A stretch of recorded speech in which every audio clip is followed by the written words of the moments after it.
তো আজকের প্রথম নিউজ কার্লিটোকে নিয়ে রয়েছে। তো ডব্লিউডব্লিউ থেকে রিলিজ হয়ে যাওয়ার পর এই প্রথমবার আমরা তার ইন্টারভিউ দেখতে পাই। আর সে তার ইন্টারভিউতে বলে যে সে জাজমেন্ট ডের সাথে একটা পারফেক্ট এন্ডিং চেয়েছিল, মানে একটা স্টোরি লাইন অ্যাঙ্গেল যেখান থেকে দেখানো হবে যে কার্লিটো কেন ডব্লিউডব্লিউ ছেড়ে চলে যাচ্ছে বা কেন সে এবারে আর তাকে আমরা দেখতে পাবো না। এটা তোমরা ঠিক ধরে নিতে পারো। তেমনটা আমরা একসময় লিগ অফ নেশন টিমে দেখতে পেয়েছিলাম যে ওয়েড ব্যারেটের কন্ট্রাক্ট শেষ হয়ে গেছিলো আর সে ডব্লিউডব্লিউর সাথে কন্ট্রাক্ট রিনিউ করেনি, সে ডব্লিউডব্লিউ ছেড়ে চলে যায়। আর তখন কী হয় যে পুরো লিগ অফ নেশনের টিম ওয়েড ব্যারেটের ওপর টার্ন করে যায় স্টোরি লাইন অনুযায়ী আর তার উপর অ্যাটাক করে দেয়, যার ফলে এটা দেখানো হয় যে ওয়েড ব্যারেট ইনজয়ার্ড হয়ে গেছে, তাই সে ডব্লিউডব্লিউতে আর নেই। তো কার্লিটো এরকমই কিছু একটা চেয়েছিল যে তাকে হয় জাজমেন্ট ডে তার উপর টার্ন করে যাবে, তার উপর অ্যাটাক করে দিয়ে তাকে ইনজয়ার্ড করে দেবে, নাহলে তাকে জাজমেন্ট ডে থেকে বের করে দেওয়া হবে। কিন্তু তেমন কিছুই হলো না। উল্টে আমরা দেখতে পেলাম যে কার্লিটোকে এমনভাবে ডব্লিউডব্লিউ থেকে উধাও করে দেওয়া হলো যেন সে কোনোদিন এক্সিস্টই করতো না। হঠাৎ করে আমরা এই সপ্তাহে তাকে দেখতে পেলাম, মাঝখানে নিউজ এলো যে সে রিলিজ হয়ে গেছে, তার কন্ট্রাক্ট রিনিউ হবে না, আর তারপরে ব্যাস পুরোপুরি শেষ। আর তাকে আমরা দেখতে পেলাম না, তাকে নিয়ে কোনো রকম কথাবার্তাও হয় না। আর জাজমেন্টের মেম্বারদের হাবভাব এমন করে দেওয়া হয়েছে যে কার্লিটো কোনো দিন ছিলই না। তো এইটা কার্লিটো একটু খারাপ লেগেছে, সে একটা পারফেক্ট এন্ডিং চেয়েছিল। আর এবার লিভ মর্গানকে নিয়ে কথা বলা যাক। তো লিভ মর্গান ইনজয়ার্ড হয়ে যাওয়ার পর তো অনেক কিছুই চেঞ্জ হয়ে গেছে, অনেক কিছু আছে যেগুলো আমরা দেখতে পাবো না আর। তো লিভ মর্গানের ইনজুরির ব্যাপারে আগে বলে দিই। এমনটা জানা যাচ্ছে যে তার ইনজুরি থেকে রিকভার করতে কম করে হলেও 3 থেকে 4 মাস টাইম তো লেগেই যাবে। আর যার ফলে আমরা কি দেখতে পাবো সেটা হচ্ছে যে ট্যাগ টিম চ্যাম্পিয়নশিপ তার থেকে নিয়ে নেওয়া হবে, মানে ভ্যাকেট করে দেওয়া হবে বা রিলিঙ্কুইশ করে দেওয়া হবে। আর তার সাথে সাথে রাকেল রড্রিগুয়েজের কাছ থেকেও চ্যাম্পিয়নশিপটা চলে যাবে, যেহেতু তারা ট্যাগ টিম চ্যাম্পিয়ন তাই।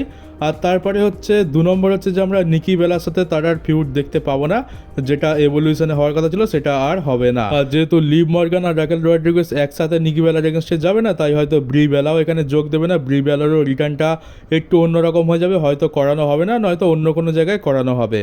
আর তার উপরে সামনে রয়েছে সামারস্ল্যামটাও সে মিস করতে চলেছে। আর সামারস্ল্যামে সম্ভবত আমরা ডমিনিকের জন্য আমরা লিভ মর্গান ভার্সেস রক্সিনের মধ্যে ম্যাচ দেখতে পেতাম, তো সেটাও হবে না। আগের বছর আমরা রিয়া রিপ্লি আর লিভ মর্গানের মধ্যে যেটা দেখতে পেয়েছিলাম সেটা এবছর আমরা সামারস্ল্যামেতে রক্সিন আর লিভ মর্গানের মধ্যে দেখতে পেতাম, তো সেটাও তো হয়ে গেল ক্যান্সেল। তো লিভ মর্গান ইনজয়েড হয়ে যাওয়ার ফলে 3 থেকে 4খানা জিনিস পুরোপুরি নষ্ট হয়ে গেল। তো এবার দেখতে হবে যে ডব্লিউডব্লিউ কীভাবে এগুলোকে রিপ্লেস করে আর এগুলোকে মেকআপ দেয়। আর এবার তোমরা দেখতে পাচ্ছ এটা হচ্ছে গোল্ডবার্গের রিটায়ারমেন্ট ট্যুরের মার্চেন্ডাইজ। টোটাল 3খানা টি শার্ট এখানে বের করানো হয়েছে। একটা নতুন টি শার্ট দেখতে পাচ্ছি যেখানে গোল্ডবার্গকে একটা কার্টুনের মতো দেখানো হয়েছে। গোল্ডবার্গের চোখ জিভ একদম ঠিকরে বেরিয়ে আসছে, এক হাতে ওয়ার্ল্ড হেভিওয়েট চ্যাম্পিয়নশিপ আর গাড়ি চালিয়ে আসছে, তো এটা একটু ফানি টাইপের। আর বাকিগুলো তো মনে হয় এর আগেও গোল্ডবার্গের ছিল। আর দিন দিন এআই কত স্ট্রং আর ডেঞ্জারাস হয়ে যাচ্ছে সে তো আমরা খুব ভালোভাবেই জানি। আর তারই একটা নমুনা আমরা ডব্লিউডব্লিউতেও দেখতে পাচ্ছি, সেটা হচ্ছে যে জোই স্টার্কের তো নি ইনজয়েড হয়ে গেছে আমরা জানি, কম করে হলেও এবারে 1 বছর তো তার রিকভারিতে টাইম চলে যাবে।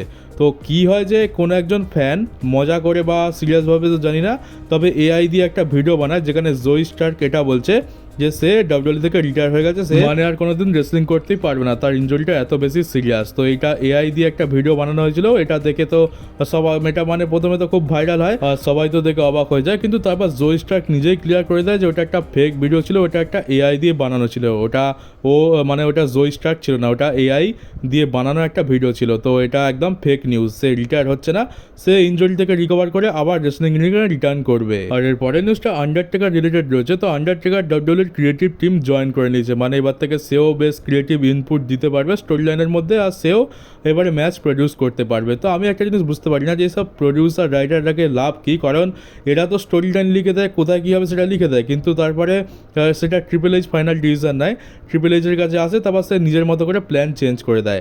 তো যখন রাইটারদের কথা শোনাই হবে না, ফাইনাল ডিসিশন যখন ট্রিপল এইচই নেবে, সে যখন এত ফের বদল করবে, তো রাইটারদের লেখে রেখেই বা লাভ কী, তারা লিখছে একরকম আর ট্রিপল এইচ করে দিচ্ছে আরেক রকম। তো সেই হিসাবে দেখতে গেলে রাইটার আর ক্রিয়েটিভ টিমরা যা স্ক্রিপ্ট লিখছে, যা স্টোরি লাইন বানাচ্ছে, সেটা ট্রিপল এইচের কাছে যাওয়ার পর ট্রিপল এইচ ওটাকে আবার ওভাররাইড করছে। তো মেন তো হয়ে যাচ্ছে যে এটাই যে ট্রিপল এইচই মেন সব কিছু কন্ট্রোল করছে, তো এদের কাজটাই বা কী রয়েছে। আর এবার আন্ডারটেকারও এদের সাথে যোগ দিয়েছে। এবার এরা যদি ক্রিয়েটিভে কোনো রকম ভালো ইনপুট দেয়, সেটা আবার ট্রিপল এইচের পছন্দ হবে না, তখন বলবে যে না এগুলো করানো ঠিক হবে না, আমি চেঞ্জ করে দিচ্ছি। তো এদের তো শেষমেশ কোনো কিছুরই দাম থাকবে না। আর গোল্ডবার্গ রিটার্ন করার পর আমাদের বিগি ইন্টারভিউতে এটা বলছে যে সে চায় যে সে যেন গোল্ডবার্গকে রিটায়ার করে, মানে গোল্ডবার্গের লাস্ট ম্যাচ যেন তার সাথে হয়, কিন্তু সেটা করতে গেলে তো বিগিকে আগে রিটার্ন করতে হবে। বিগি রিটার্নের সিন কী আছে সেটাই তো আমরা জানি না। বিগি বলেছিল 3 থেকে 6 মাসের মধ্যে পুরোপুরি মেডিকেলি ক্লিয়ার হয়ে যাবে, আর 6 মাস তো হয়েও গেছে, কিন্তু এখনও পর্যন্ত কোনো রকম নিউজ কিছু নেই। বিগি আদৌ রিটার্ন করবে নাকি করবে না, নাকি সে পুরোপুরি রিটায়ার হয়ে গেছে, সেটাও এখনও পুরোপুরি ক্লিয়ার হচ্ছে না।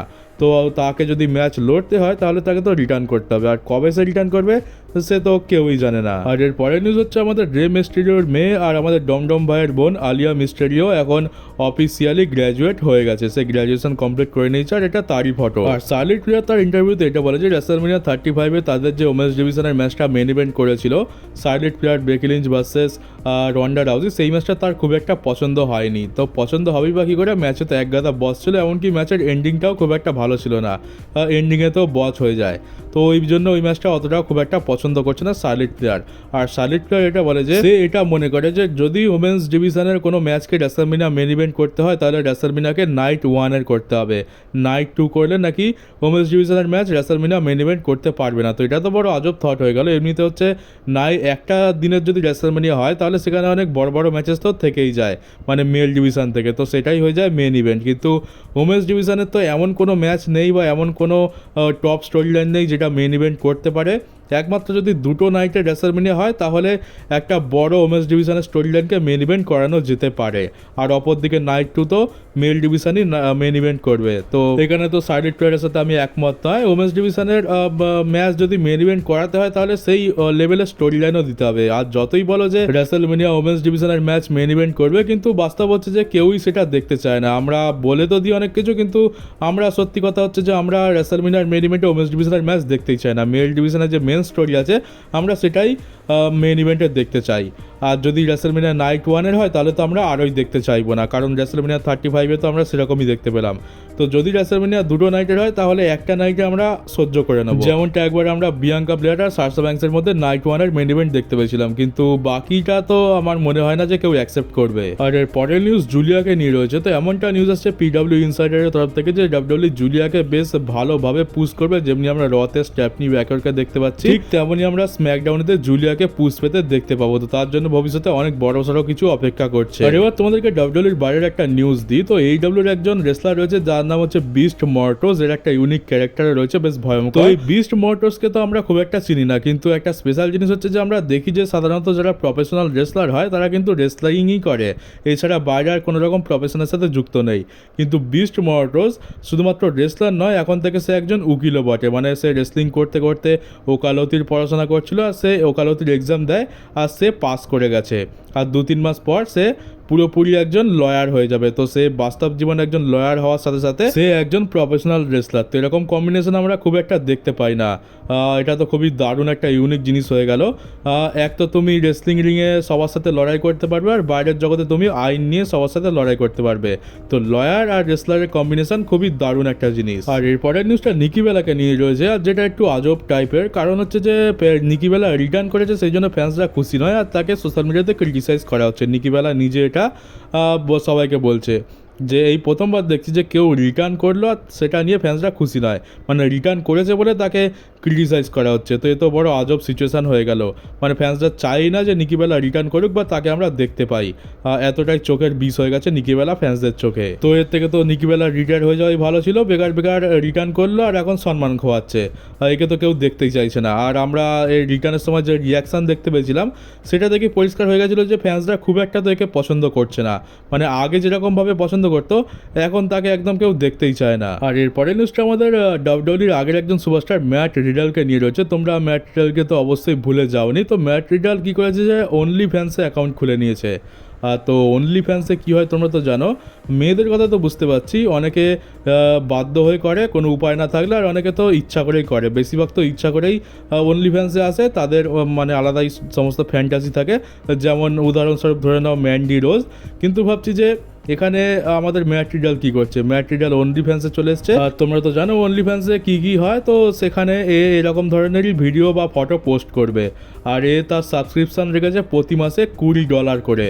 তো $20 দিয়ে একে কেই বা দেখতে যাবে, আলাদাই কনফিডেন্স ভাই। আমাদের ম্যাটেরিয়াল ভাই এমন একটা কম্পিটিশন, এমন একটা যুদ্ধে নেমে পড়েছে মেয়েদের এগেনস্টে, যেখানে সে কোনোদিন জিততেই পারবে না, কারণ মেয়েদের কাছে তো দেখানোর জন্য অনেক কিছু রয়েছে অনলি ফ্যান্সি, কিন্তু এর কাছে তো লেবু লঙ্কা ছাড়া দেখানোর কিছু নেই। তো কিভাবে বাকিদের সাথে পাল্লা দেবে, আর সব থেকে বড় কথা হচ্ছে একে দেখবেই বাকে।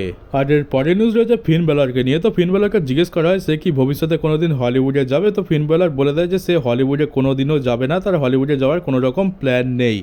তো ফিন বেলারের ডাব্লিউডব্লিউইতে যা বুকিং চলছে সেই হিসাবে দেখতে গেলে হলিউডে চলে যাওয়াটাই বেটার হবে, কারণ সেখানে টাকা আর সম্মান দুটোই পেয়ে যাবে, কিন্তু এখানে তো সম্মানও পাচ্ছে না, টাকাও তো মনে হয় না সেই লেভেলে পায়। তো এখানে তো মিউজিউজই হচ্ছে, তো হলিউডে তার জন্য অনেক বেশি স্কোপ থাকতে পারে। কিন্তু আমাদের ফিন বেলার ভাই তো একেবারে সাপটাভাবে বলেই দিয়েছে যে সে হলিউডে যাওয়ার কোনো রকম প্ল্যান নেই, কিন্তু বলা যায় না মানুষের প্ল্যান যে বা মানুষের সিদ্ধান্ত যে কোনো সময় চেঞ্জ হতে পারে। হয়তো ভবিষ্যতে গিয়ে আমাদের ফিন বেলারকে আমরা হলিউডে দেখতে পেলেও পেয়ে যেতে পারি, তবে এখন তো একদমই মনে হচ্ছে না। তো চলো গাইজ, এই ছিল আজকে নিউজ ভিডিও। কেমন লাগলো কমেন্ট বক্সে অবশ্যই জানিও। নতুন থাকলে চ্যানেলটাকে সাবস্ক্রাইব করে নোটিফিকেশন বেলটিকে অবশ্যই অন করে দিও, আর ভিডিওটাকে পারলে শেয়ারও করে দিও। তো চলো দেখা হচ্ছে তোমাদের সাথে ডাউটলি নতুন একটা নিউজ ভিডিওতে।